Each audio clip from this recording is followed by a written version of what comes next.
أعوذ بالله من الشيطان الرجيم بسم الله الرحمن الرحيم فبدأ بأوعيتهم قبل وعاء أخيه ثم استخرجها من وعاء أخيه كذلك كدنا ليوسف ما كان ليأخذ أخاه في دين الملك إلا أن يشاء الله نرفع درجات من نشاء وفوق كل ذي علم عليم۔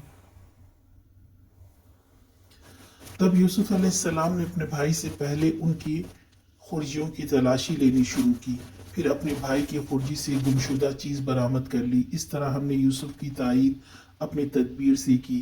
اس کا یہ کام نہ تھا کہ بادشاہ کے دین یعنی مصر کے شاہی قانون میں اپنے بھائی کو پکڑتا، الا یہ کہ اللہ ہی ایسا چاہے، ہم جس کے درجے چاہتے ہیں بلند کر دیتے ہیں، اور ایک علم رکھنے والا ایسا ہے جو ہر صاحب علم سے بالا تر ہے۔ اب پکارنے والوں نے تلاشی شروع کی۔ بھائیوں کے سامان کی تلاشی پہلے شروع ہوئی۔ یہاں مفسرین نے دو رائے دی ہے کہ تلاشی خود یوسف علیہ السلام نے لی یا پھر ان کے مؤذن پکارنے والوں نے۔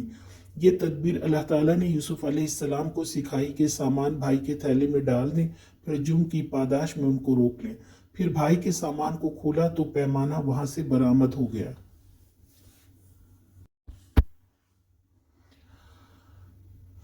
اکثر بہت بار دنیا میں ایسا ہوتا ہے کہ بظاہر جو نظر آتا ہے وہ انسان کو ایسا لگتا ہے کہ اس کے خلاف ہو رہا ہے، مگر اس کے پیچھے کیا حکمت ہے وہ ہم نہیں جانتے، اور اپنے ساتھ ناانصافی کا الزام لگانے لگتے ہیں۔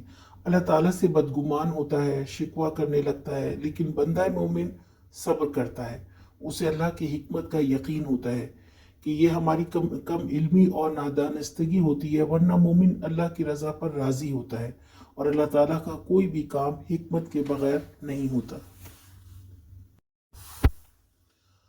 آج کا سوال، یوسف علیہ السلام نے ایسا کیوں کیا تھا؟